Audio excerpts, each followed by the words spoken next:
Hi, everybody. Welcome into the Palmetto State. We're at the Florence Center for the first time ever in franchise history.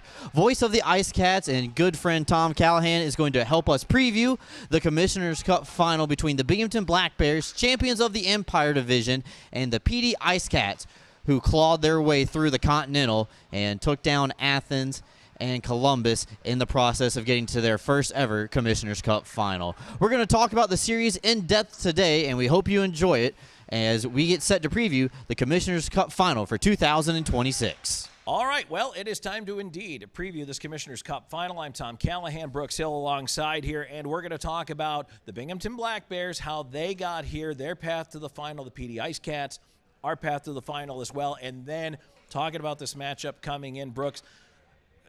Binghamton, a powerhouse, a juggernaut, on the verge of a dynasty in the FPHL. 2 straight championships, now a chance at a third. Talk to us a little bit before we get into the run and how you got here. What are the expectations like for this team? Well, thank you, Tom, for, being a gracious host for us this weekend down here in Florence. We really do appreciate everything. Each year has its own expectations, I think, and each season's been a little bit different to go along with it as well. The first year, I think we were contenders. Last year, we were the champion defending the title, and then this year, with the amount that the league has elevated its play across the Continental and the Empire, for that matter, has really proved to be a big task for the Black Bears, even though the record is almost exactly the same as what it was last season.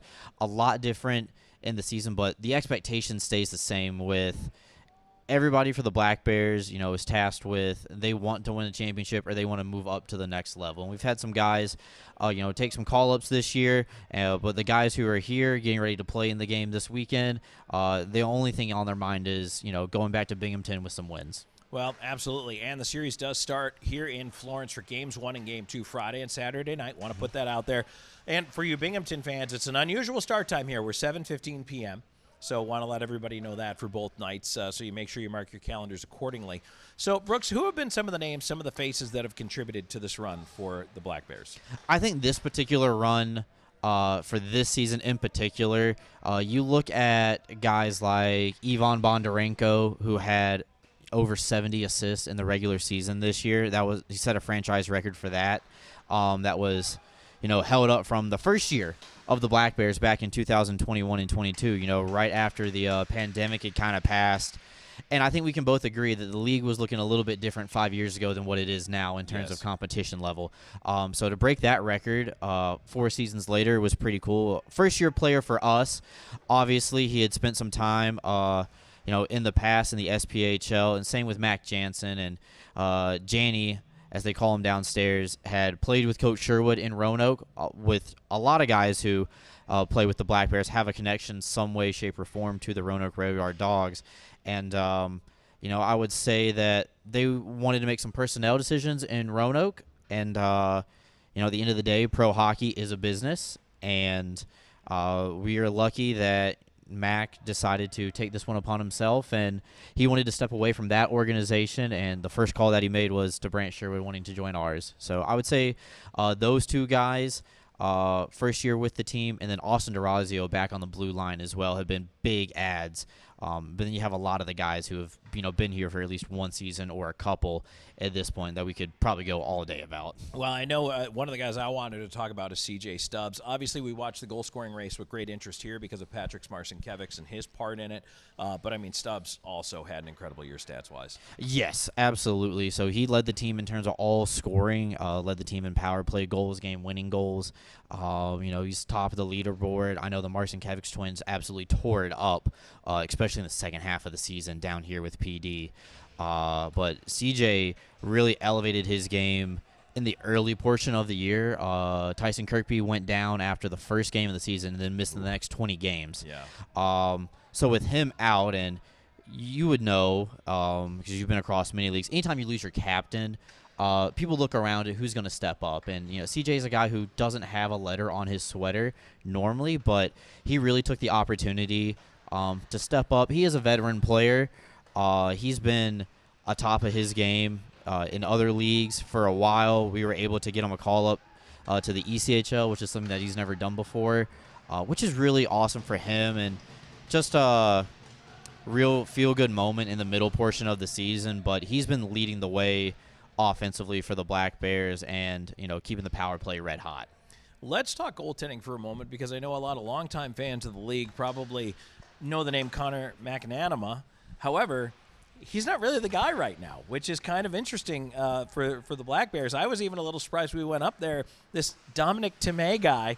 Yeah. Where did he come from? Who is he? Did he just swing it on a vine? Where'd you find this guy? Yeah, so we're very fortunate that some ECHL organizations are set in their ways on, if your measurements are not X, you're not going to be a part of that organization. You really can't be less than like 6'3" and be a goalie anymore. It's crazy. Yes, and unfortunately, Dom is under 6 foot tall, so that causes people to have a little bit of shade thrown his way in between the pipes, at least at the ECHL level. We obviously love him, but he came in right after training camp, and after ECHL camp cut him loose. Got in contact with Coach Sherwood, and there was questions on, do we bring this guy in? He's a little bit undersized, but his film looks really good. We had to make the decision to part with Nolan Egbert, who had been part of the last 2 championship runs. But he found a new home in Monroe during the season, so we're happy for him. Kind of worked out for us. Connor, wanted to try his luck at getting to the ECHL, and he did make it to Tahoe for the Night Monsters earlier this season. Spent a couple weeks with there. Unfortunately, didn't get into the game, but it was an opportunity for him to be with an ECHL organization, see what that's like, find out what he has to do to, elevate to get to that next level, because a lot of things with particularly goaltenders, it's kind of who you know, and then when you know them as well. You just got to kind of be a little bit lucky in a situation, because unlike being a forward or defenseman, only one goalie's playing at a time, so there's only so much ice to go around. So while Connor was chasing the ECHL down, Tomei stepped up big time. He was able to rattle off 3 straight shutouts against 3 different opponents this season, which is incredible. He really had a late surge as soon as we flipped the calendar to 2026, and I think he's made the most of this opportunity, and ever since Connor's come back, he's been a great teammate, and he's fully been supportive of Dom. And one thing when he was talking with the coaches about, coming back to the organization was, hey, it's Dom's net right now, and he said, I fully understand that. I'm there to support him, and if something happens, I'll be ready to go. So the two of them have really acted like true professionals this season, and really commendable on and off the ice. It's interesting. I want to talk about X factors in the series and things that, could really affect it. But when you look at goaltending, it's interesting on the PD side. Went through kind of a bunch of different goaltenders trying to figure things out, and have settled on Brendan Colgan has been the playoff starter. Veteran, has won a championship, has won goaltender of the year honors. And then Parker Rutherford, who actually had the shutout in Binghamton. Yes. Hasn't even been able to start a game yet in the postseason. Colgan's played very well, and so it's nice to have, and you understand this in Binghamton. I mean, goaltending depth is huge and really hard to come by at this level. It is, and some people are always looking for the next big thing, and you want a little bit of commitment out of your guys, being like, hey, I want to be here, and I want to, win a championship with this particular team. I think that's, how we landed on McNanama a few years ago, and how we've, stuck around with trying to keep the roster as consistent as possible. I think that's a big reason the Black Bears have had success the last couple of years, is in the Empire Division, they've been the team that has the least amount of transactions. And one thing that we've noticed about PD this season is, like, once you guys finally solidified these are our guys, everything just took off, and that's when you guys got hot, able to get that 4th spot, and then haven't really looked back ever since then. It's a completely different way of doing things, right? I mean, you guys have had your core, you've built, you've added every single season, but here it literally was, well, let's see what we come out of training camp with. And then every little step along the way, a move here, a trade here, release here, a signing there. And you're right, it did take a while to build this core. And several key trades, actually, that came in, whether it's adding Legkov and Frolov and, even bringing in Colgan, as I mentioned previously. Dominic Delasavita has been a big addition. But some of the key pieces that have been here since day one, Timur Razilov, who everybody absolutely loves, and he's like the team dad. You know, the joke awesome. goes. I mean, everybody loves Timur. He's been here since day one. He is a guy that they felt comfortable building around, and that's been a tremendous thing. Our captain, Nick McGill-Diaz, you know, they've had that defensive core, and they have players they liked up front. Houston Wilson is another great example of that. But then they needed to figure it out. And the Marcinkiewicz twins, huge impact early on. And then especially, I mean, you know, Dom goes up for a little while, and he's in the SB. Now that he's back with the team here, jumps in his very first game back, scores a game-tying goal with 25 seconds ago in Game 2 in Columbus. And you look at the way things have kind of started to come together, but even now, bringing him back in the lineup in the second round of the playoffs, are you kidding me? You're still kind of tinkering with chemistry, but it's been working out. And so that's the important thing, and I think one of the best parts about what I've seen from PD this year is the adaptability of this team, being able to a lot of times go 3 lines deep. And I know there's a bunch of guys that I haven't mentioned yet, and maybe when we get to X Factors we can talk about it, but they have speed. They can score, and that's why I'm excited for this matchup with Binghamton, is because I think this is going to be an absolute gas watching these two teams, supremely talented, very skilled, able to move the puck, shoot, score, like get saves from their goaltending. I'm fired up for this because I think this might have been the best potential matchup here for PD just to see, and all condolences to Port Huron.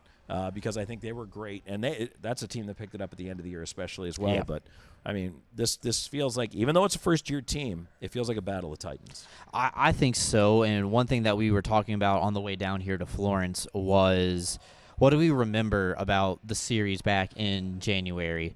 Obviously, that's a few months ago, and teams have tinkered with the lineup. You know, some players have gone to different teams since the teams last saw each other. But what we remember, especially about PD, was how well they transition the puck and how effectively they're able to go north and south up the ice. We see a lot of teams at this level. You know, they want to try to go east-west, and there's a time for it. Don't get me wrong. But the way that PD was able to get the puck out of their zone so effectively and then lead to odd man rushes going down the ice was something that the Black Bears definitely took notice of.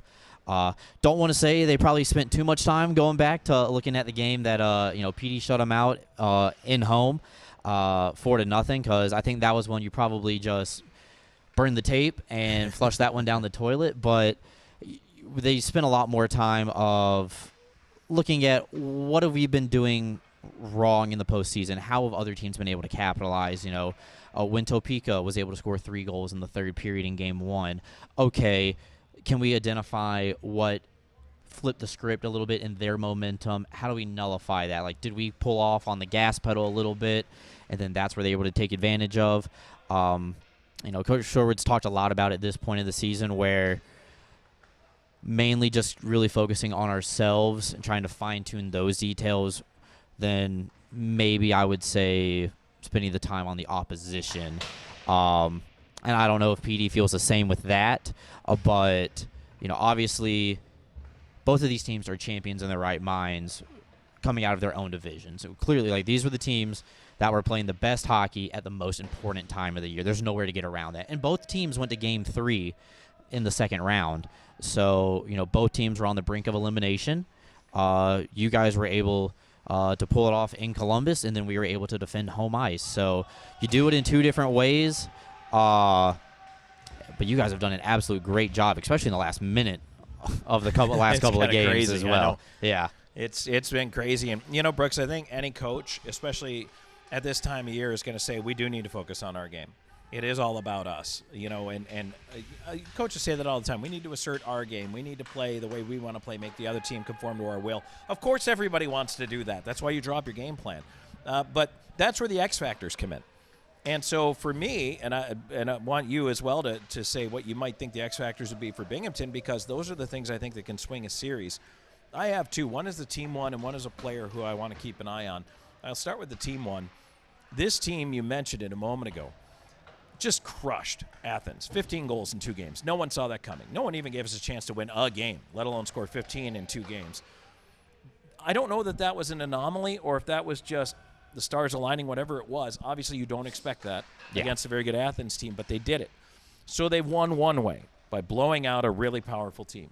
Then they had to win a second way by losing the first game at home and getting humbled a bit, going on the road, tying it not once but twice in the final minute, and then winning in overtime, both times facing elimination.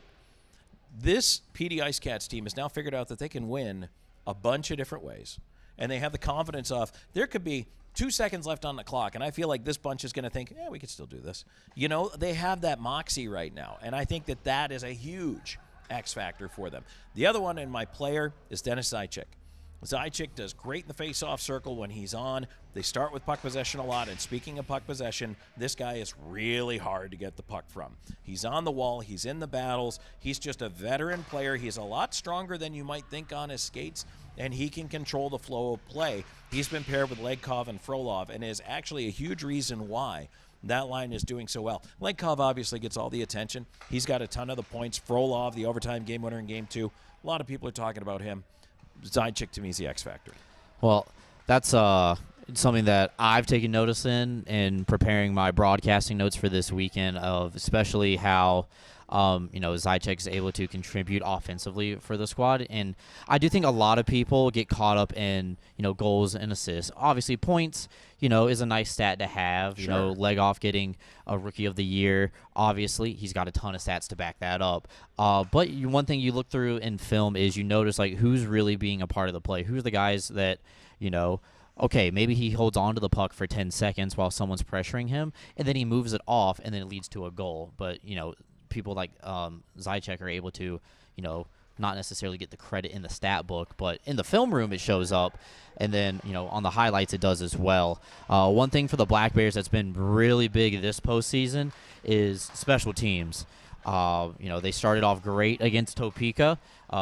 They were 50% going into the Port Huron series, and that's dropped down a little bit, but they're still operating at over 25% on the power play in the postseason, which is pretty incredible. They've given up 2 power play goals. Port Huron was able to do that in Game 2 in Binghamton, and that's how they were able to really assert themselves and get that Game 2 victory 5-1 to stave off elimination for the night. Binghamton's, prided themselves on, they took the least amount of penalties in the Empire Division this year. So they're doing a good job of staying out of the box, which is one of the oldest hockey cliches of all time. Right. Staying out, but they've been able to capitalize on the power play, except for the Game 2 against Port Huron, where it's been a big factor. Mac Jansen's game-winning goal came 5-on-3, and him being inserted back into the lineup is absolutely huge. My X factor for the Black Bears will be Austin DeRazio, because he's a rookie defenseman that almost went to a different team in this league, a team in the Empire Division. And we're very glad that he decided to go to Binghamton and not the other team. But the last couple of games, he's been leading the team in ice time nearing 30 minutes.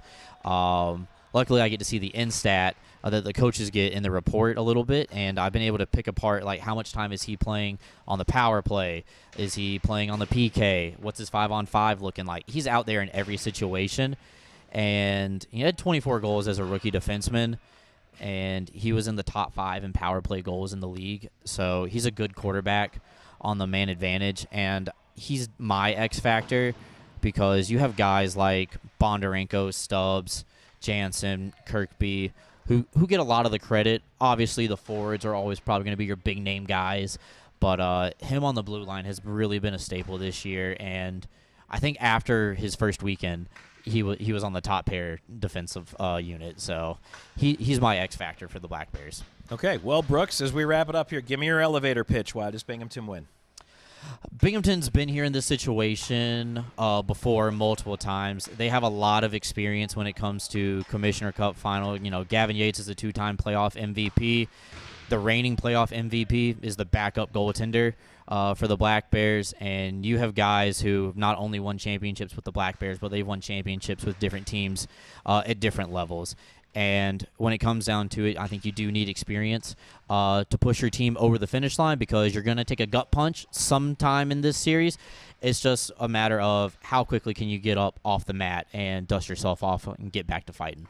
Well, I think PD has a lot of that, and that is why I think PD can win. It's the moxie, it's the mojo, they've won a bunch of different ways. They put it together. They're the hot team coming down the stretch here, and they have found a way to just, it doesn't matter what the situation is, they're able to triumph. They have their moments, they're little lapses, but they recover from them, and I think that's built the confidence throughout the playoffs that even when things don't go their way, they know that pendulum's going to swing back in their direction. The other thing is, well, I'm going to point back to that shutout win at Binghamton. They know they can go up there on the road and win. And that wasn't even this whole team that's assembled now, but that confidence carries through. And I think that maybe the mystique that other teams might have of, oh, geez, this is the Black Bears, I don't know if that is in the back of the PD IceCats' head. So that naivete, if you will, might actually help them a little bit as a first-year team in the final. So, hey, what you don't know, you don't know. Yeah. So, I mean, that could work out to their advantage as well. So, Brooks, we look forward to it. Game 1 coming up Friday, 7:15 p.m. Tell folks where they can tune into your broadcast. Yeah, you can catch the Black Bears feed. Binghamton Black Bears on YouTube. Myself and Cole Parenti will be on the call for as many games as it take in the Commissioner's Cup final this year, but we're really looking forward to an exciting series. Absolutely. And if you want to catch the PD IceCats feed, it's at PD IceCats on YouTube. And then we are on 100.5 FM in Florence. And then our Cumulus Radio Network statewide on those Cumulus Sports stations. We are in North Charleston, we're in Myrtle Beach, and we're on in Columbia as well. So, Brooks, best of luck to you guys. Yes, same to y'all, and thank you for hosting us first time this weekend. Yes, should be an awful lot of fun. So, again, Game 1, 7:15 on Friday night. Look forward to it. So, for Brooks Hill, I'm Tom Callahan. Thanks for joining us for this Commissioner's Cup preview.